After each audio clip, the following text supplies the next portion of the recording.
it is 6 o'clock, and so we are going to call to session our open session of our special meeting of the City of Crescent City on this 23rd of February 2017. If I could ask our clerk to please call the roll. Councilmember Fallman? Here. Councilmember Keim? Here. Councilmember Greeno? Here. Pro Tem Short? Here. Mayor Inscore. And I am here. And Councilmember Keim, would you lead us in the Pledge of Allegiance? Sure. Thank you. Ready? Salute. I pledge allegiance to the flag of the United States of America and to the republic for which it stands, one nation, under God, indivisible, with liberty and justice for all. Thank you. Do we have anything to report out of closed session tonight? No actions to report this evening. Very good. Then we will move on into our regular items on the consent calendar. This evening we have 3 items: the council meeting minutes from February 6th, the warrants claim list from January 28th through February 10th, and a payroll report from February 4th through February 10th, and also from the 18th through the 24th. I will just make note that in the minutes, and I can't give you the exact spot, but there is a reference to titles were misappropriated, and I think that I was referred to as Pro Tem Inscore or something like that. I don't know how important that kind of stuff is to have correct, but it doesn't faze me. I'm fine to be referred to as Mr. Short because he's much better looking than me. But if we need to correct that, we might just look it up and find it someplace. It's in there. I appreciate that. All right. Have any public comment on the consent calendar? Seeing none, then I'll bring it back to the council. Do I have a motion regarding the consent calendar? Move to approve. I have a motion to approve. Do I have a second? Seconded. All right. Would you please pull the vote? Councilmember Keim? Yes. Councilmember Fallman? Yes. Councilmember Greeno? Yes. Pro Tem Short? Yes. Mayor Inscore. Yes. Very good. We will move on into our continuing business. Item number 4 on our agenda, which is a declaration of emergency for Cooper Avenue and a status update. Mr. Weir.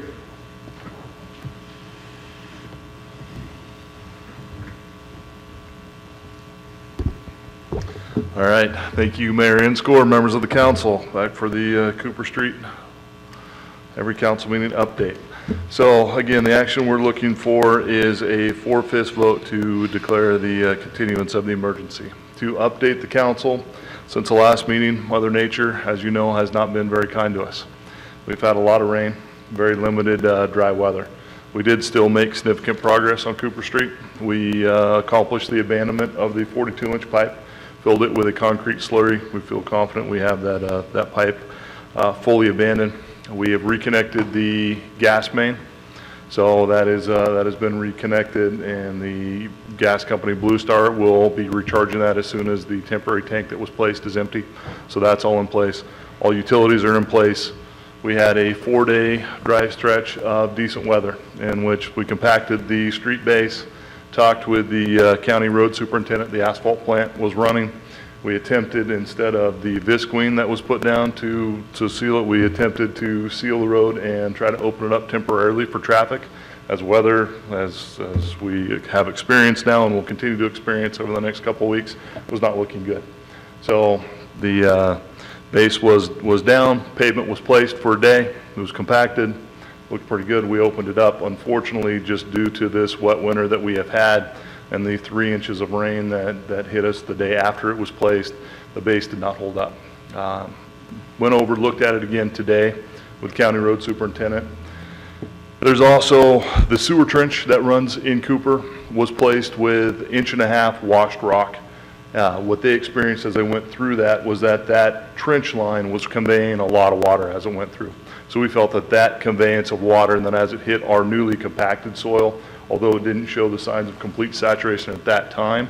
When they compacted it after they placed it, after it sat, we think that also led to the failure of the temporary pavement. Again, this was only temporary pavement. They put up some asphalt curbs as well to try to control the drainage. This was never meant to be a final pavement. We still needed to place the curb and gutter sidewalks. The pavement was going to be abandoned once we had those sidewalks in place. We'll still be able to use this pavement. We'll grind it up. We'll use it as base. It will be a valuable layer of the structural section when we're back. Contacted 3 concrete companies. They are putting together quotes as we speak. There's a couple days next week. We're hoping to get time that we'll be able to place the curb and gutter and sidewalk, hopefully weather allows. That's looking like it might on Thursday or Friday of next week, so that's the game plan. After that, we'll place geofabric down. Hopefully there'll be an extended period of good weather where we can actually, what's called scarify the soil. That's where you go through and actually windrow it up, allow it to dry out a little bit, recompact it, then we'll be able to pave. So that is your Cooper Street update. So things progress, still ahead of schedule. Definitely been a great project, been great working with the county. A lot of positive things have come out of this, much more than just the street work. The relationship side has been excellent, and look forward to hopefully updating the council once the project is completed. Okay, any questions for Mr. Weir? Eric, you just said you needed a significant amount of good weather. How much good weather are we talking about to dry out the soil? You know, it's hard to say. Good estimation. I would love 2 weeks. I would love 2 weeks where we don't have 12 inches of rain. We haven't had that 2-week stretch. In fact, I was looking at the numbers up in Gasky, and they're already over 110 inches since October 1st. You know, if you run the quick math on it, that's 2/3 of an inch every day since October 1st. That's just an unbelievable amount. You know, we're on record pace this winter. That being said, though, we've accomplished a lot. 2 weeks of good weather, you'll have pavement down. Good deal. I just wanted to say that, you know, we have naysayers out there that now look at the road failing that would say, you should have never done that. I want to applaud the city and the county for taking that chance, trying to put that temporary pavement down. It's a vital artery. Everybody knows that. It didn't work out for us, but I want to say thank you for trying to get that done anyway. No, I appreciate that, and you know, there's the old saying, no good deed goes unpunished, and unfortunately, that's kind of the case in this particular scenario, but it was a situation that we evaluated at the time. There really wasn't a downside in doing it. You know, we needed we knew it was just going to be a temporary layer. We knew that we could grind it up, that we could use it if, say, it didn't work out as such is the case. So the benefit would have been that traffic could have, again, had that road for the last 3-4 weeks. The downside is we're going to close it again, which it was already closed. That's really the only downside to it. So we did look at those factors. We weighed it. We knew it wasn't optimal conditions. But at this point, we'll continue on. We'll build the curb and gutter, and we'll repave the road. Okay, any other questions? One more question. Yes. Eric, at the beginning of this, you had budgeted out 21 days of bad weather. How many of those days have we used up? Go. Just off the top of your head, if you know. Bad weather days, it's easier to put it in good weather days. I think we have had about 10 days of good weather since Okay. this project has actually started. The work that city and county crews have done to actually get the pipe in and have the abandoned utilities, put them back in, all occurred in about 7 days. County crews started at 6 o'clock in the morning, didn't go home until after 6 at night. They worked Saturday, you know, so that 1 week of good weather that we did get was truly utilized. So now we just need another good, you know, week, 2 weeks, and we'll be able to button this project out. But to be at this point, given the fact that we've had much more than the 21 days of bad weather, is pretty remarkable, and hats off to the county and city crews. All right. Thank you, sir. Very good. Anything else? You good? All right, then, from an action standpoint, thank you, Mr. Weir. We need to, a recommendation and a motion to continue the emergency action for Cooper. I move that we continue the emergency action for Cooper. Do I have a second? Second. Do I have any public comment? Seeing no public comment, we'll bring it back to the council. Would you please pull the vote? Councilmember Greeno, Yes. Councilmember Keim, Yes. Councilmember Fallman, Yes. Pro Tem Short, Yes. Mayor Enscore. Yes. We'll move on under new business. I'm going to adjust our agenda because item number 5 is contained within the mid-year budget adjustments, and so to approve or to consider approving item number 5 without first addressing item number 6 does not make sense. So we will move to item number 6, fiscal year 2016-17 mid-year budget and authorized position control update and the attached resolution. Mr. Vandermark. Yes, actually, your Finance Director, Linda Lever, will be giving this presentation. Thank you. And I want to thank her for all her work on this. I know she's been putting in lots of long hours and unfortunately long weekend days too on this. So thank you, Linda, for your work. Thank you. You're very welcome. Good evening, Mayor Inscore and members of the council. Oh, I need, is it this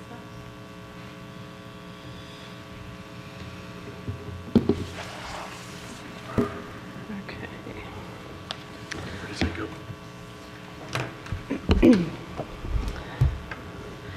Okay, so the item before you tonight is the mid-year budget update. As you may know, when the council adopts the annual budget in June. I did that. That's okay. Do we need to wait a second?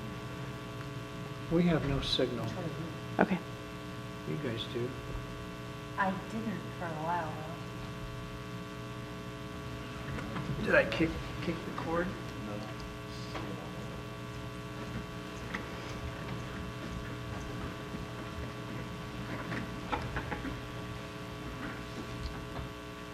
Sorry.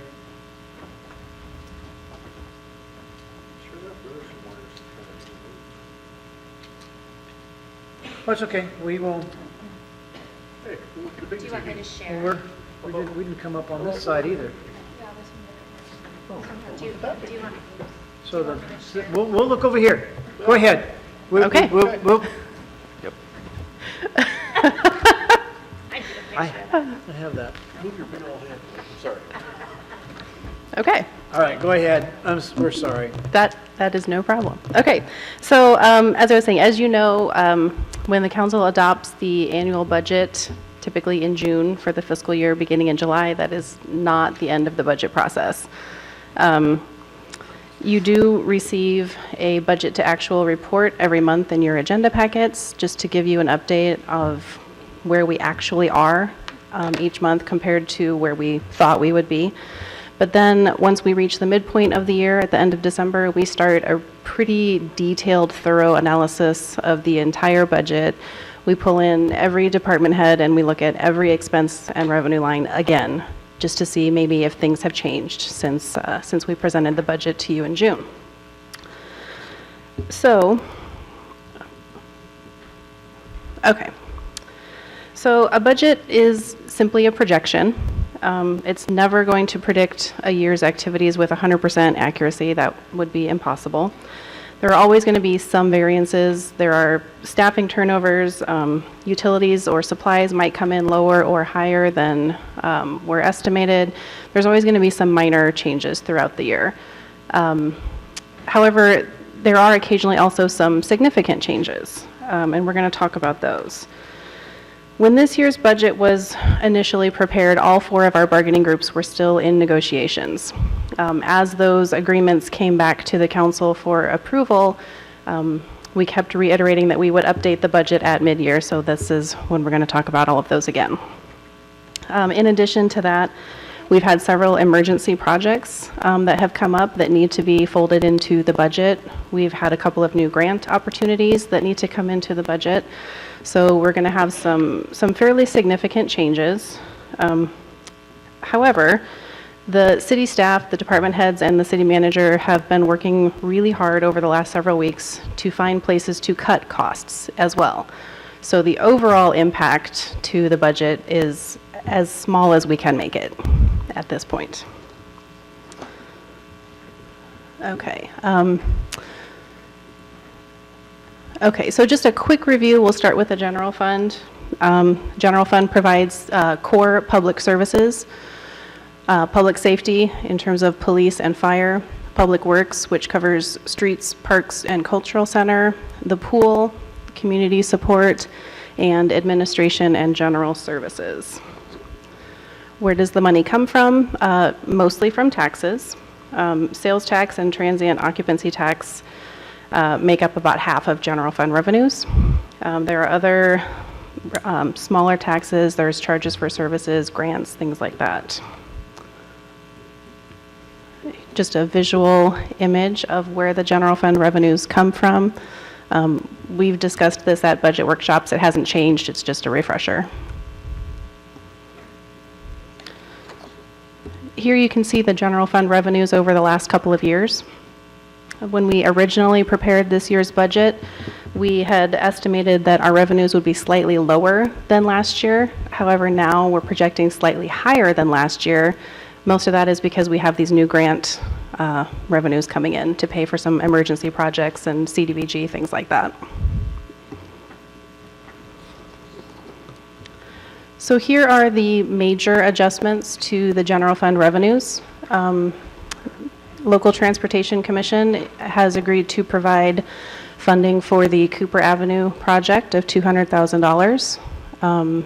A project on Pebble Beach, also Local Transportation Commission will be funding for $32,000. We were awarded a 2016 CDBG grant, and of that, approximately $74,000 can come into the general fund for pool operations this year. We also got a grant from CAL FIRE to purchase some fire turnout equipment. Then there were just across several departments, some very minor adjustments that totaled about $36,000 for a total of $349,783 in revenues that we will be increasing over our current budget. So where does all this money go? Public safety, which is police and fire, makes up about 47% of the general fund expenditures. Public works, which includes streets, parks, and cultural center, is about 24%. Admin is 15%. That includes city council, city manager, city clerk, human resources, finance, and city attorney. And then the pool is about 9%. Code enforcement and planning are about 6%. And for people who add up the numbers, it's not exactly 100% there due to rounding. Again, just a visual representation of those percentages that I just told you. No major changes, just a little bit of a refresher. So here's the expenditures in the general fund over the last few years. As you can see, we had already planned to spend more this year than we did last year in the general fund, and this was due to that list of one-time projects that was approved. We were going to plan on reducing our general fund balance to get several big projects accomplished. And now, at this mid-year update, we are going to be increasing the expenditures even more, largely due to the emergency projects, some of which are going to be reimbursed with grant revenue. The wage and benefits increases because of the new MOUs, and a few other minor variances here and there. Most of these increased costs are going to be offset by reimbursements, additional grants, and cutting costs in other areas. So here are the major adjustments to the expenditures for the general fund as a whole. Wages and benefits, $141,000. Harding Avenue, $85,000. Brother Jonathan, which is, I believe, in another agenda item, $25,000. We have some vehicle repairs, irrigation, and then the reimbursable grant projects. And then we are reducing expenditures. One of the items is there was a payment to the county that was delayed because we were in negotiations to enter into an updated agreement with the county. And we budgeted to make that catch-up payment in this year. However, after the budget was prepared, but before we closed out last fiscal year, we did reach that agreement and made that payment. So that payment actually got made last year, so we don't need it in the budget again for this year. And then other adjustments of about $58,000, that's various departments finding ways to cut costs. There are some utilities costs, where we've made things more efficient. There are some small purchases that we've decided to cancel or delay. At the end of your staff report, there's a spreadsheet that kind of has some more details if you need them, but overall, we are looking for an increase in expenditures of $367,569. So what is that going to do to our fund balance? Basically, if revenues and expenditures exactly match what we're proposing in this budget, which they never do, but if it was, we would end the year with a fund balance of about $1.4 million, which is our 25% targeted reserve. So the original budget for this year, we were going to dip into fund balance by about $353,000 and bring our fund balance down to $1.43 million, which would be a 27% reserve. With this additional expenditure request, the deficit is $370,000, and we'll get down to $1.41 million, which is the 25% reserve. So the reserve is decreasing due to several factors. Number one, the increased wages and benefits from the MOUs that were approved. Also, we have higher costs year over year for things like the PERS pension costs, workers' comp, retiree health benefits. Those things always increase. The approximately $360,000 that is coming out of the reserve, a lot of that is for these one-time projects that we talked about several times during the original budgeting process. New software for the police department, new police vehicles, upgrading to voice over IP for our telephone system, repairs to several city-owned buildings, new body cameras for the police department, and a lot more. But those are the main ones. So looking ahead for the next few years, obviously the one-time projects that are in this year's budget won't be repeated, but that doesn't mean there won't be other projects, so we need to kind of keep our eyes open on those. Wages and benefits generally go up over time. That's just sort of the cost of having good staff. People get step increases, there's cost of living adjustments, cost of benefits always goes up. Just sort of something to keep our eyes on is our PERS contribution will be increasing significantly for quite some time. The PERS board voted in December to reduce the discount rate. So I don't know how much you guys know about all of that, but short story is it's going to increase our liability. It's going to increase our contributions. I'll be coming back to you at an upcoming meeting with some detailed information on that, but for now, just know it's going to keep increasing. Also, of course, inflation. Linda, is any of that going to get passed on to our employees, that increase? The employees pay based on their current year, what's called the normal cost. The employees generally do not pay toward the unfunded liability. Which, does that make sense? Yes. Okay. And then infrastructure and equipment needs are sort of an ongoing issue that we'll be looking at again. Actually, as soon as we complete this mid-year budget update, next week we'll be starting on next year's annual budget, and we'll be addressing some of those issues when we start talking about that. I know that was a lot, but that's sort of the general fund in a nutshell.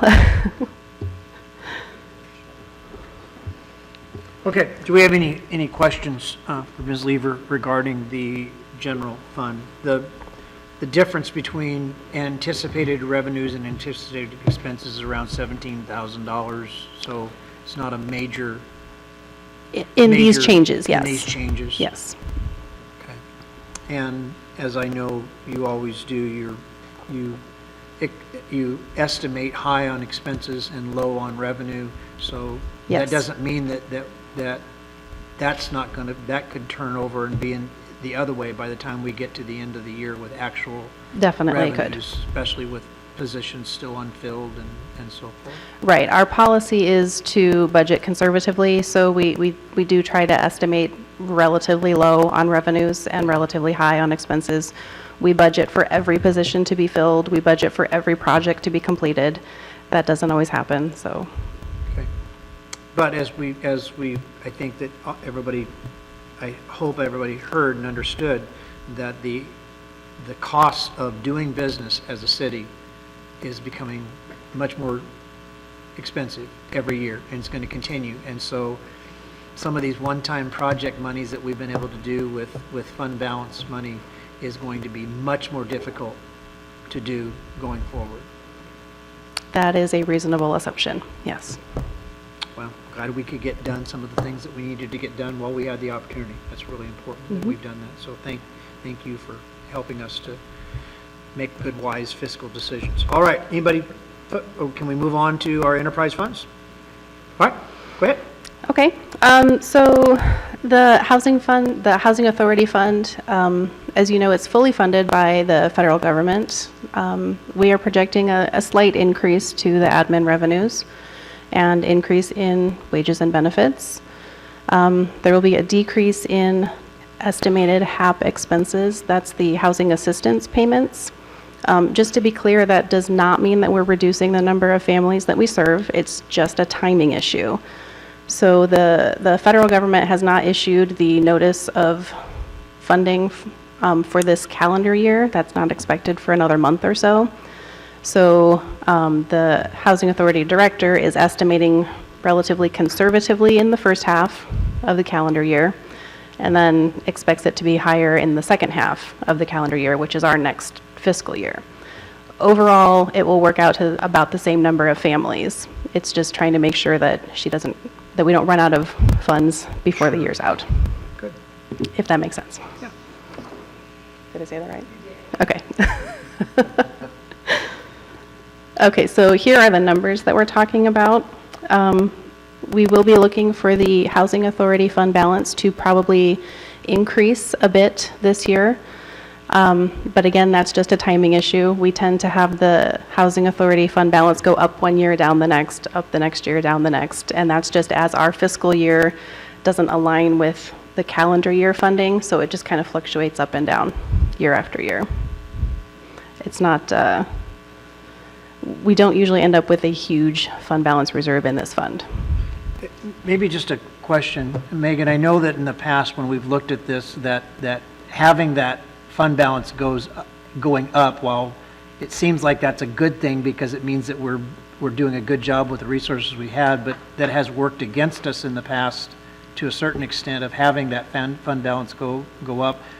Could you just speak to that? Because I think that the council, it would be good for all of us to understand why some of these numbers do matter. You're absolutely right, Blake. The reason is because there's an offset. So if you hold too much of a reserve in HAP expenses, they're saying the money is designated to be used for rental assistance payments. You're not supposed to sit on it. And if you do, they'll take it back out of your calendar year funding.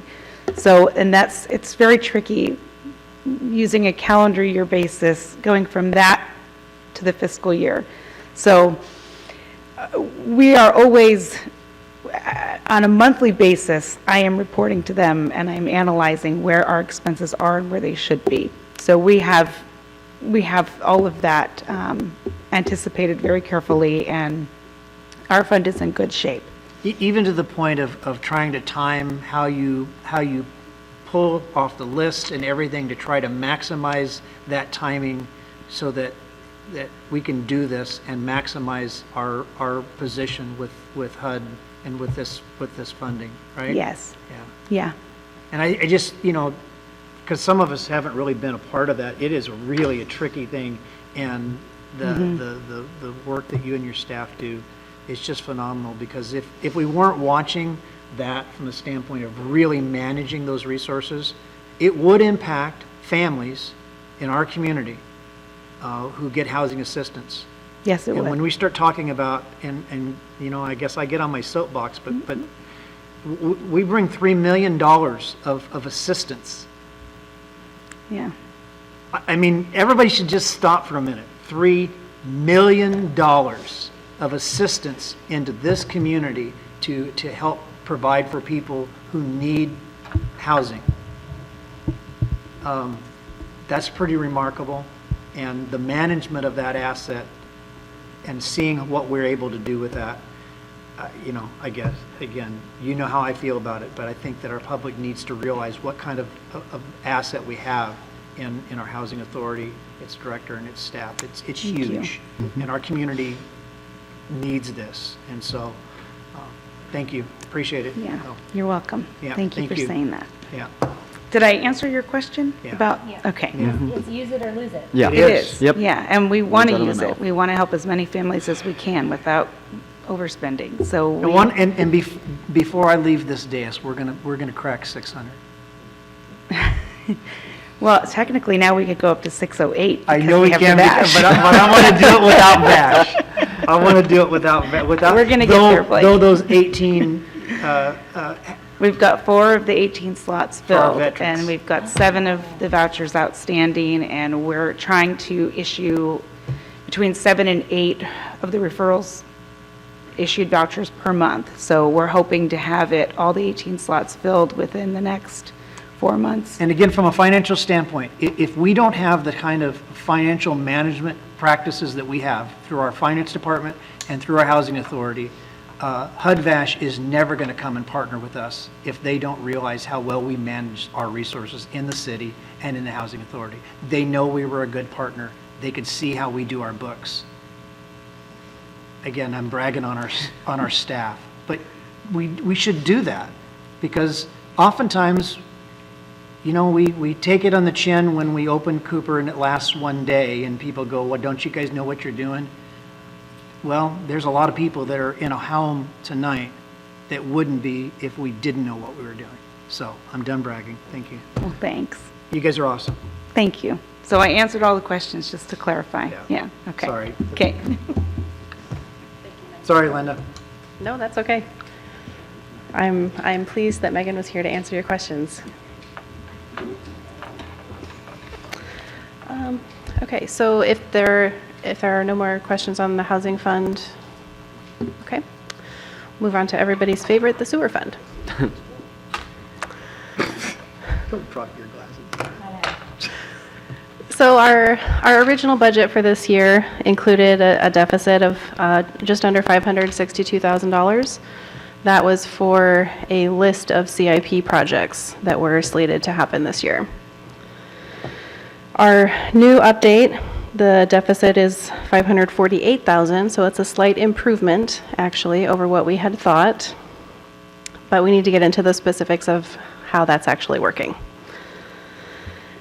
So current needs that are added into this budget are, of course, the wages and benefits from the MOUs, the project for the sewer manhole at Pacific and Margie, and there's a joint grant project with the county to purchase a sewer camera. So our portion of that is included in this. Revenues, not really projected to change from our original budget, except for the CSA. That is the county's share of expenses that we bill to them. So since we have some increase in expenses in that area, we will increase our revenue from the county, and we have talked to the county about that. But other than that, no changes to our revenue projections. So major changes in the expenses of the sewer fund. Pacific and Margie, the budgeted estimate is $180,000. We have the wages and benefits, $78,000. We have the sewer camera, that's that joint project with the county. Our contribution is $30,000. So to pay for all of these things without dipping further into the fund balance of this fund, we have reduced our estimates for some sludge disposal, engineering contracts, and capital spares purchases. Some of this is just due to increased efficiency. Some of it is due to some projects that the staff is just not going to have time to complete this year, and they will be next year. We are deferring the solids handling project that actually was presented to council in January. So this is just to update our budget for that. Those funds have been moved to the electrical MCC project, which is, I believe, already underway. There are 3 projects that were scheduled for this year: the gravity thickener, the site drains, and the digester cover. This budget is to do only the engineering portion of them this year and then do the actual construction portion in the next fiscal year, because we're just not going to have the time to get to them with everything else that's happened this winter. So the change there of, like, on the gravity thickener from 63 to 20, the 20 represents the engineering of that Correct. project? Okay. Correct. Thank you. Here are some details of those expenses. These were also in your packet in the spreadsheet, so I won't necessarily read all the numbers out to you unless you have any questions. So looking ahead for the sewer fund, obviously Measure Q did not pass, so we don't have any increased projection for revenues. And we know that our ongoing revenues are not going to be sufficient to meet the ongoing costs of this fund in terms of keeping it running, doing some major maintenance, and doing capital improvements along with our debt service. So staff is working on a revised capital improvement plan to try to more closely align with the funding that we have available. We are in contact with the state. We are exploring some grant options. We have talked to the state about possible loan modifications. We're still in discussions about that. So we're doing everything that we can, including trying to do everything that we can to make the plant as efficient as possible to cut costs wherever we can, while still maintaining the system in the way that it needs to be maintained. Looking ahead, a rate increase is likely going to be needed. That's pretty much unavoidable, just due to inflation, for one thing. Oh, questions about the sewer fund? Nope. Okay. Okay, the water fund, this is actually pretty brief. The water fund is in pretty good shape. There's a slight projected increase in revenues. The interest revenue is coming in higher than projected, and we've had some reimbursements. Not a major change, though. Wages and benefits and a few other items are increased a little, but there was a budgeted transfer to a capital improvement project that actually we were able to do last year, so we can take it out of this year's budget. So we're actually going to be improving the budget for the water fund.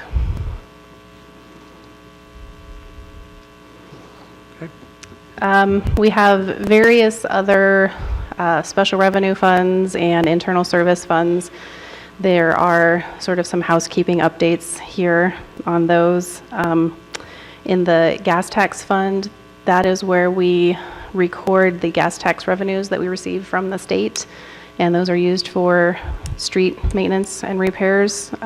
Gas tax revenues have been decreasing, and they keep decreasing. We just got updated projections showing that we'll probably get about $6,600 less than they thought we would this year. So then the corresponding decrease in the expense, that's really just, we collect that money in the gas tax fund, and then we transfer it into the general fund to pay for street repairs.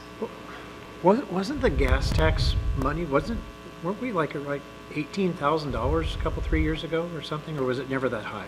Am I just thinking a number? Well, I mean, the money that we received. Well, we're down to... We're down to 6 something, right? Or, well, we're 12. decreasing 6. Yeah. So we're down to 155,000 projected for this year, So but it certainly I guess how used much to did we be drop much last higher. year? That's the number I'm thinking of. It might have been 180. I can't remember off the top of my head. That's probably where I got the 1 and the 8. Okay, go ahead. And as we have discussed at previous council meetings, there are some proposed bills at the state level to increase gas tax funding, but at this point, we can't budget for it because it hasn't been approved yet.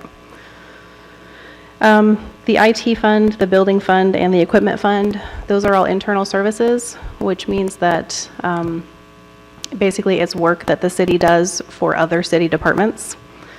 So the costs, for example, of the IT fund are then charged out to every department that uses IT services.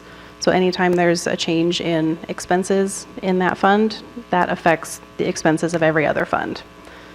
Those numbers are included in what I've already presented as far as the general fund and the other funds. The 16 CDBG fund, that's a new fund. It's for a grant that we just received. So this is just to add the expenses and the revenues associated with those projects.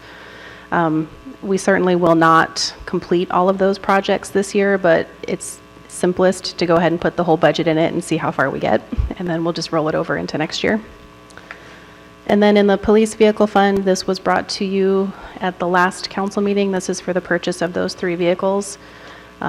In the original budget, we didn't know whether we would get the grant, how much the grant would be, whether we were going to purchase 1 vehicle or 3. So this is just to update now that we know exactly what's happening. Okay, so that was a lot of numbers. I can take any questions if you have them. Okay. Anything? Okay. Oh, thank you. The only other issue with this was the position control.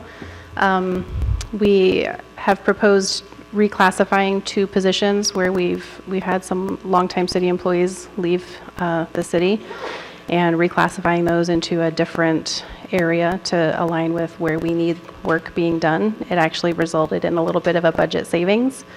And then there was just I think a housekeeping item to move one of the treatment plant operators into the correct group. No change to the budget, though. All right. Fantastic. Good job. A lot of stuff. Yes. All right. Any final shots, questions? No? All right. Public comment on this mid-year budget presentation before we look for action on the resolution. Okay, having no public comment, then I'll bring it back to the council and look for a motion regarding Resolution 2017-05.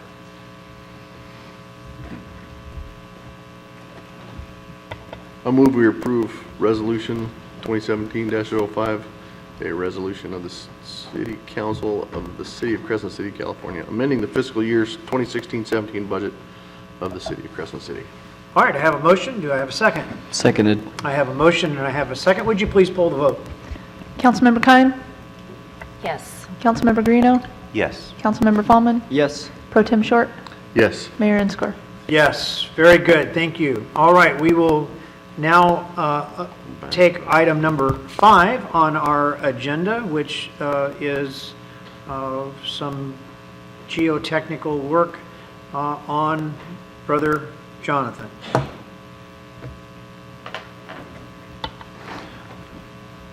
Mr. Ware is going to present this to you. There is one correction. The amount of the request and the amount of the contract need to be modified from 19,000 to 18,000.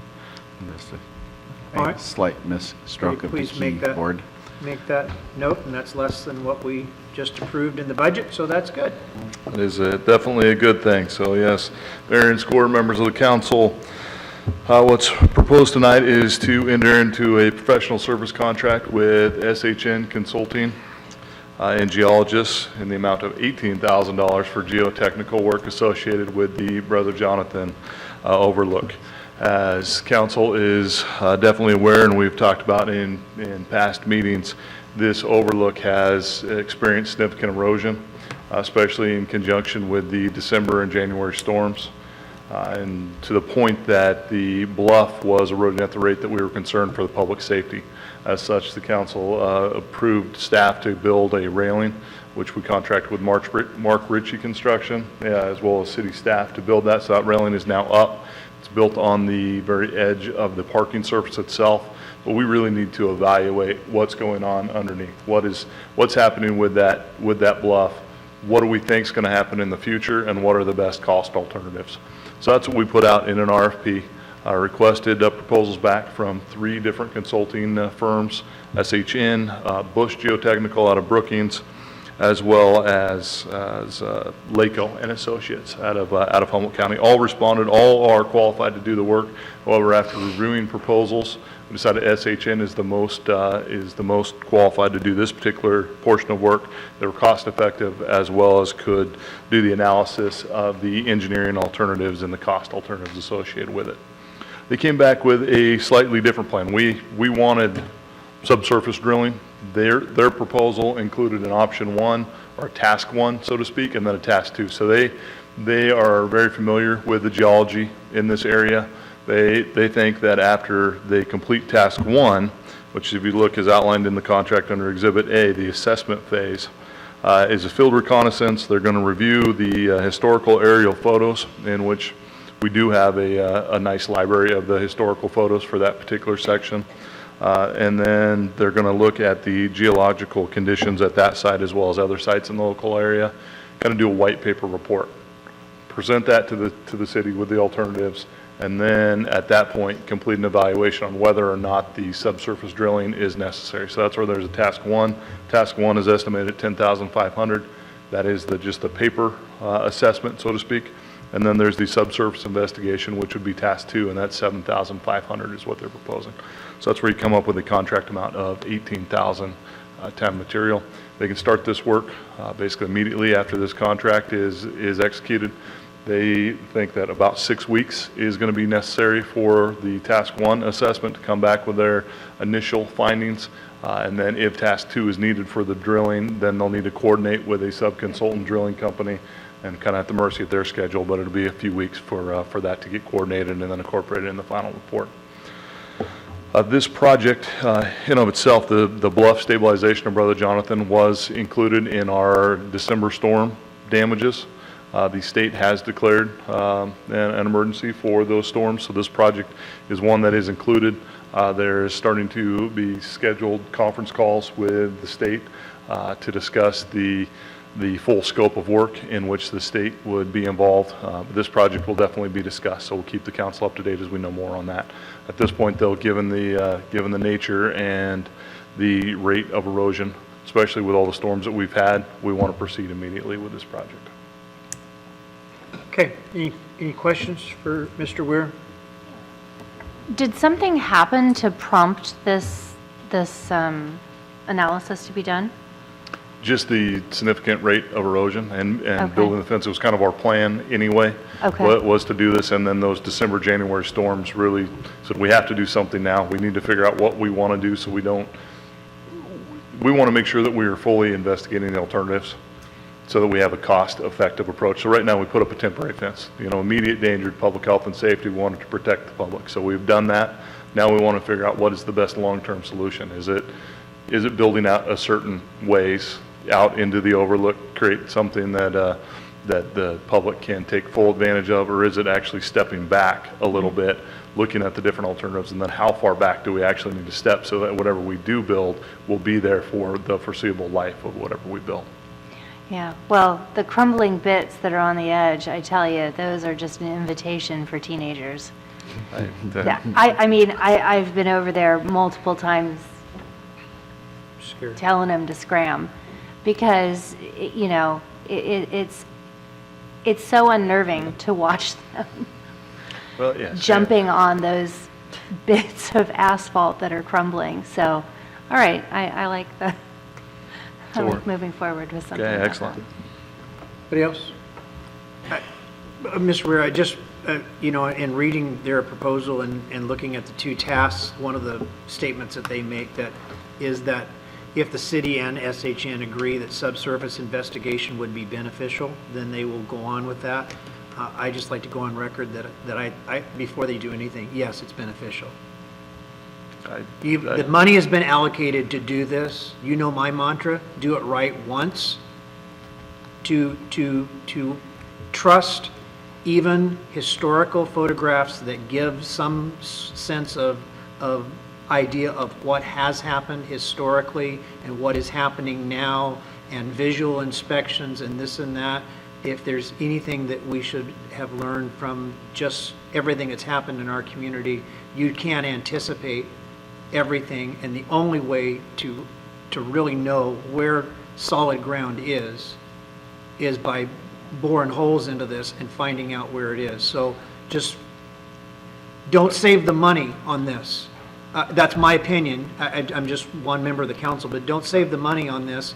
I'm telling you already, from my perspective, it's beneficial to drill the holes and find out where solid ground is, so that what we do, we can do once and do it right. No, I would agree, and definitely appreciate the council's support for the full allocation of the 18,000, and we'll definitely move forward.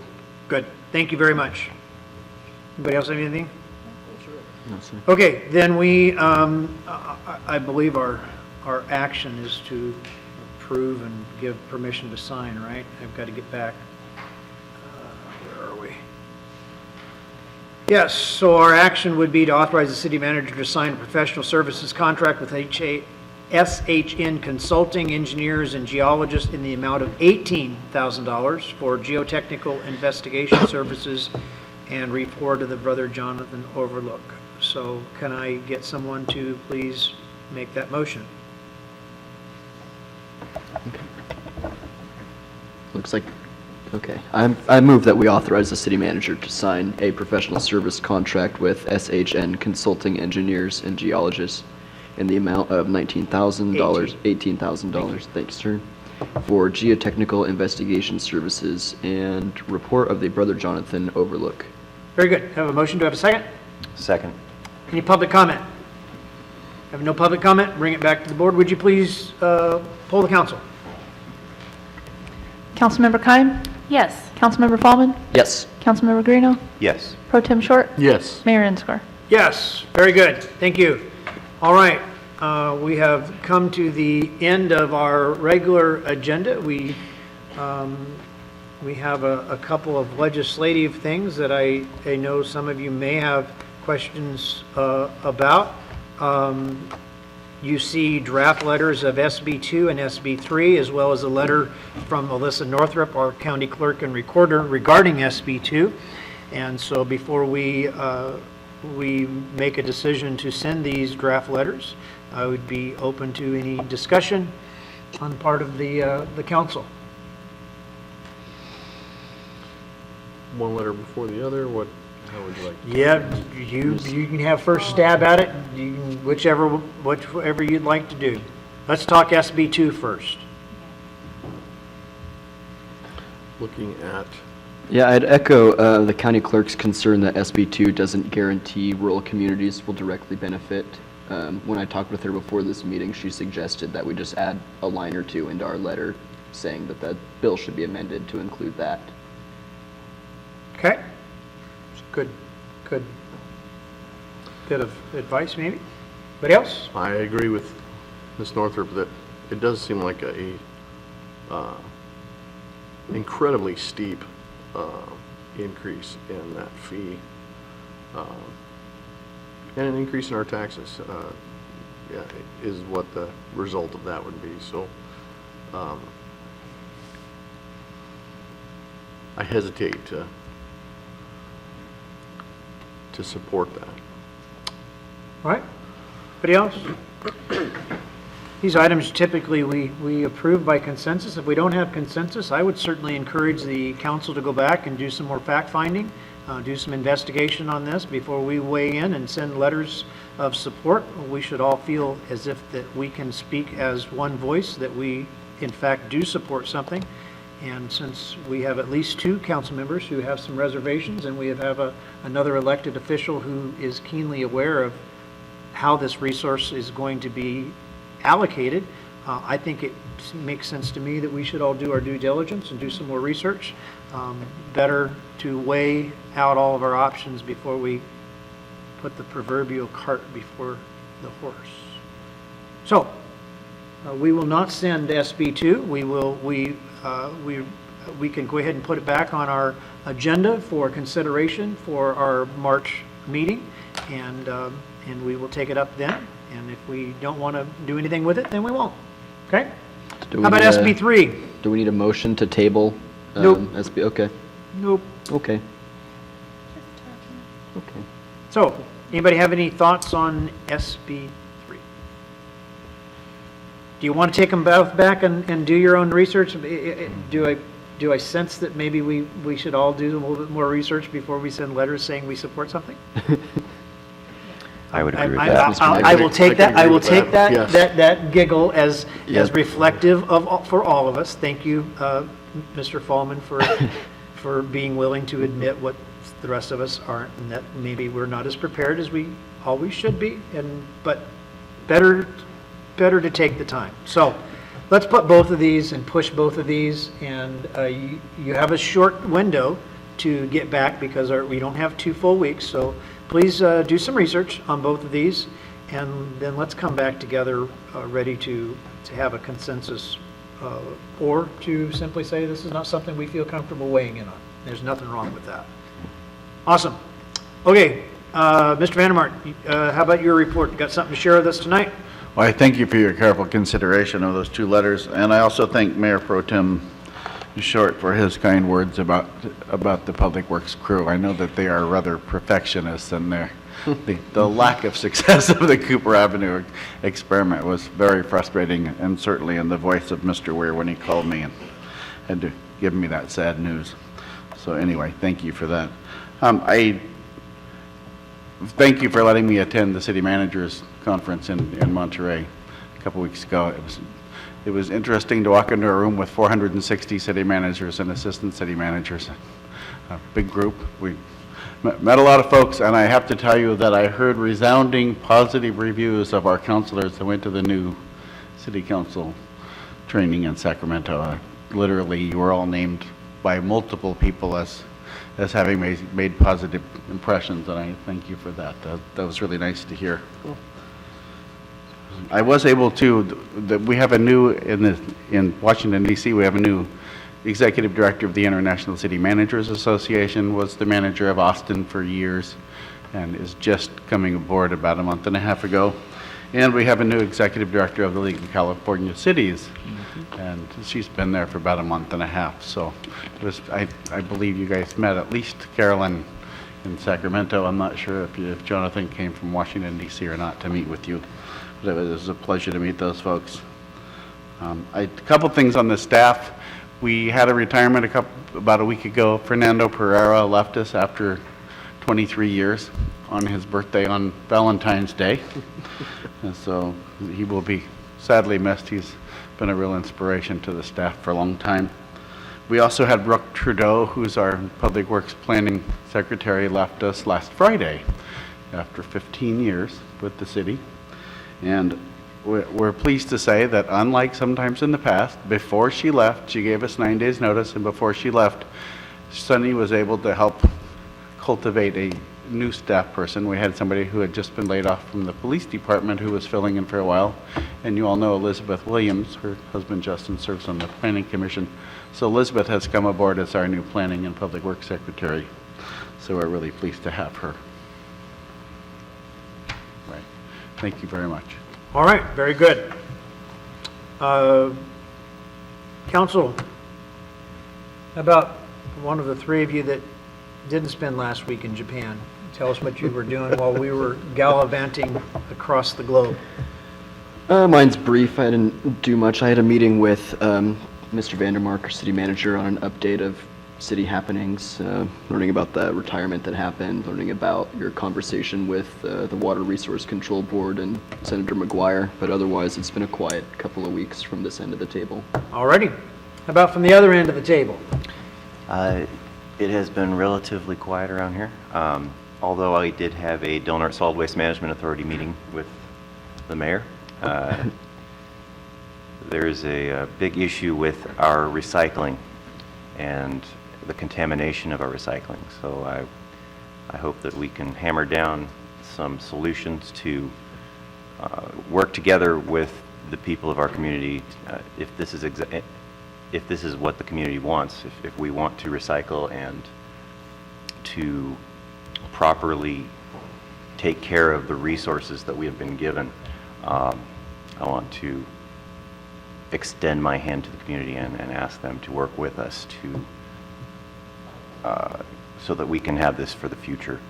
I also went to the Friends of the NRA dinner this last week. It was pleasant get together. We got to learn about the Second Amendment and about the rights that we have as American citizens, and just to have a good old time and raise money for awareness as far as safety and public use of those are concerned. So Awesome, that great, is- thank you.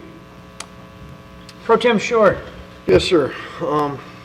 Ordinarily, I would have had a Transportation Commission meeting on the 9th, but there was no agenda item, so that was canceled. On the 15th, I attended a Redwood Coast Transit Authority meeting. Bit of sad news there.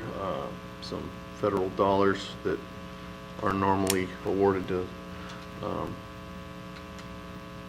Redwood Coast Transit are going to be significantly reduced this next fiscal year, so we're looking at a reduction of services. So we're in the beginning stages of evaluating ridership and which routes are probably going to suffer this next fiscal year. So that's all I have. Sorry to bring bad news, but No, it's okay. That's I'm part of the glad- responsibilities that we have in serving on these other boards and commissions, is to make sure that we're aware and that we become advocates for all these things that affect our community. I'm sure that you new council members had no clue of how much connectivity you have with all these other things until you start trying to balance them all. So it's really important. You guys do a great job. So, Councilmember Keim, could you please explain in 3 minutes everything that happened last week? I don't think. No. Okay. I don't think she- 3 minutes? I just No. asked. You didn't have to do it. I just said, can you? No. Okay, there you go. No. Okay. Not 3 minutes. 3 days? I could talk about Japan forever. Thank you. Yeah. Well, if you, I know that probably neither one of us or Kemi want to give away any of the big highlights, but is there anything that you would like to share from Sure. last week?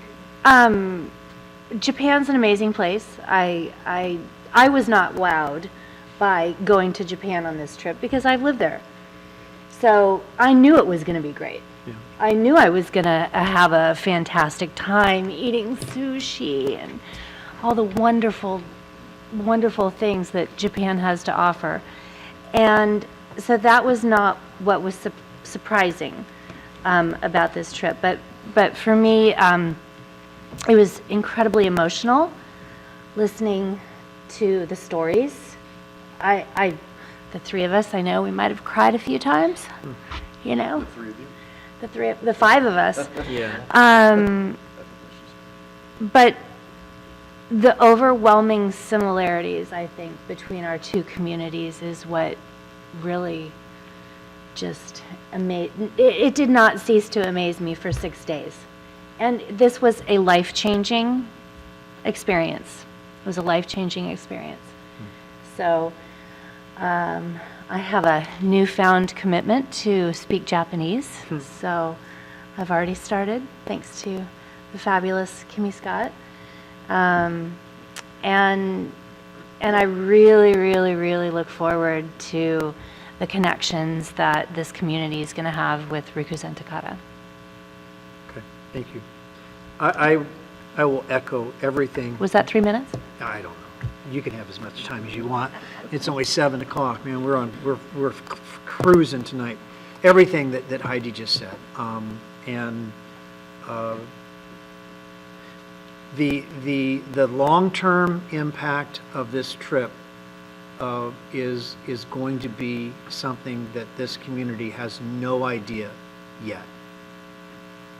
The opportunities for learning, education, partnership, what we have the opportunity to do on behalf of our children and the children there is beyond my ability to communicate to you in a short period of time, and it's going to take us a long time to help you understand the value of this. But I'll give you one illustration, because in the midst of hitting things running for me as soon as we got back, I'll tell you a glimpse of why this is important. One of the things that we did one lunch is we were taken to a local business person who had lost everything in the tsunami, everything. He was given a temporary building on behalf of the government to rebuild his business, with the idea that once he recovered his business and the town was ready for rebuilding. They've been working for 6 years. They're not ready to rebuild yet. They're still moving dirt, folks. But this man is committed to his community and to rebuild his business. We had lunch in his establishment, and I came home and on Monday, an overnight mail from a person who has lost everything, spent 20 American dollars to overnight me a note in Japanese. And while Heidi is committed to speaking Japanese, she didn't know how to read it yet, so she's no help. But I did take a picture of it and send it to Amiya Miller, our contact in Japan. And he wanted to say, thank you for what you have done for Rikuzen Takeda. Thank you for your commitment to our community. Keep us in your thoughts. We look forward to seeing you again. And he sent me pictures of us outside his little restaurant. You say, well, that's a great feel-good story, Mayor. What's the point? The point is these people are learning in the midst of tragedy how to persevere. Whether we like to admit it or not, and I don't say this by any means to minimize the importance of things that this community is facing.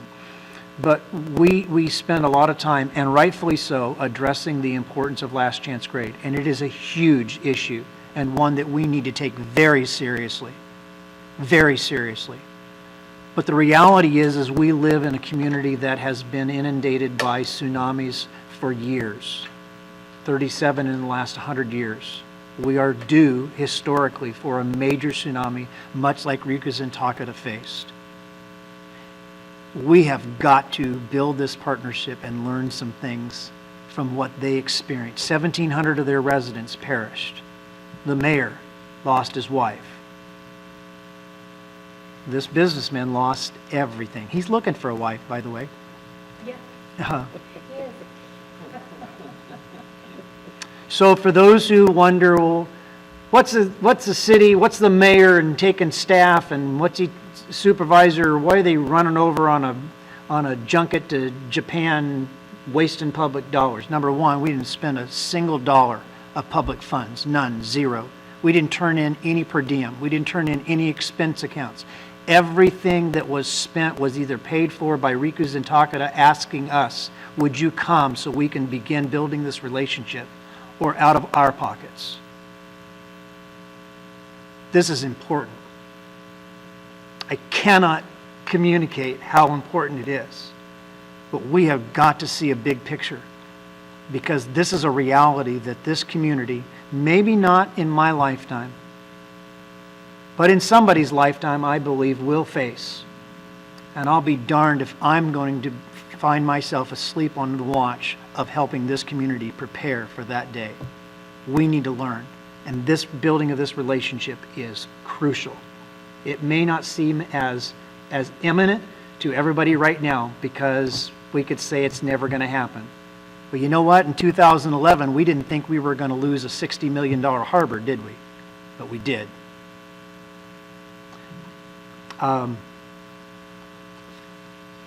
Heidi is correct. It is life-changing But you know what? You got to make something out of those moments. You don't get to live on the mountaintop. You got to come back down in this valley when we're still trying to figure out what to do with this wastewater treatment plant and how do we maximize the dollars we have and how do we make this mid-year budget work.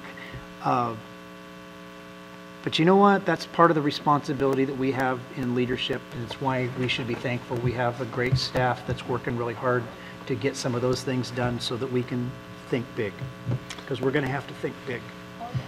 And just a reminder, we'd have lost a lot more than a harbor had it been high tide. That's the only thing that saved us, is that it happened during low tide. Yeah. So you'll hear more. I'm hoping that we can schedule a joint City Council Board of Supervisors meeting. We can all cozy up here together maybe, or I don't know how that'll work, but could be interesting. Chairman Howard and I will fight for this chair. We'll arm wrestle for it, Indian wrestle, or whatever they do, something for fun. But look, we're looking forward to being able to for all of us to share more about that. But in the midst of that, we still have lots of work to do.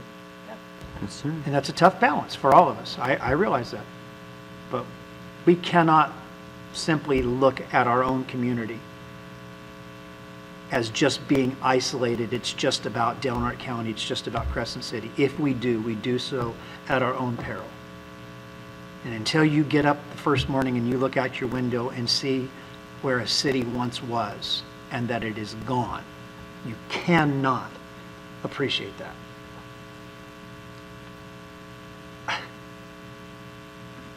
I know that there's going to be some naysayers about all this, but envision yourself standing on the roof of the Surf Apartments and looking towards the ocean and seeing nothing but water. The harbor's gone completely.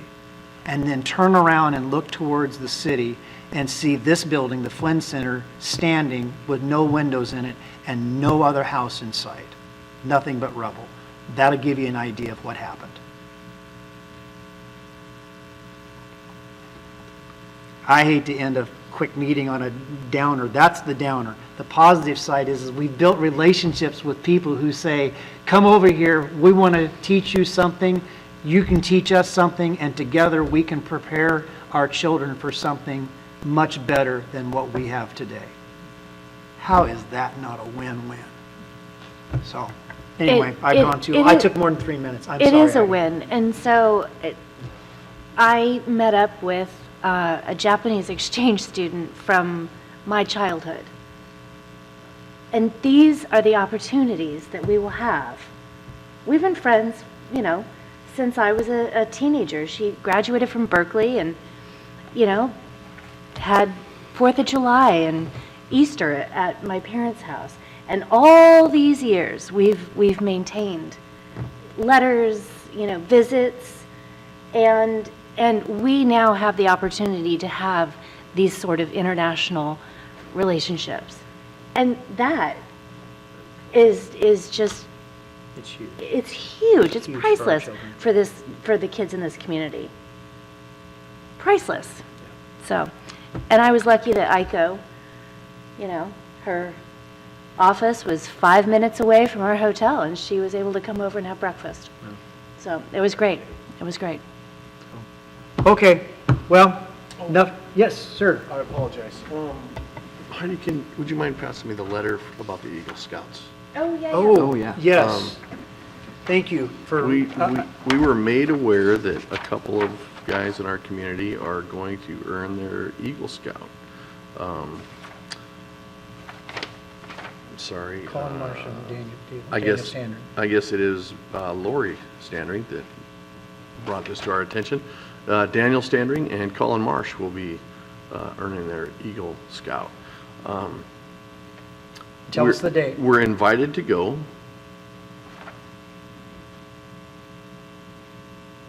Saturday, March 4th. Yeah. It can't be. 7 p.m. Excuse me. I read that as 7 a.m. So Saturday, March 4th at 7 p.m. At 1031 A Street.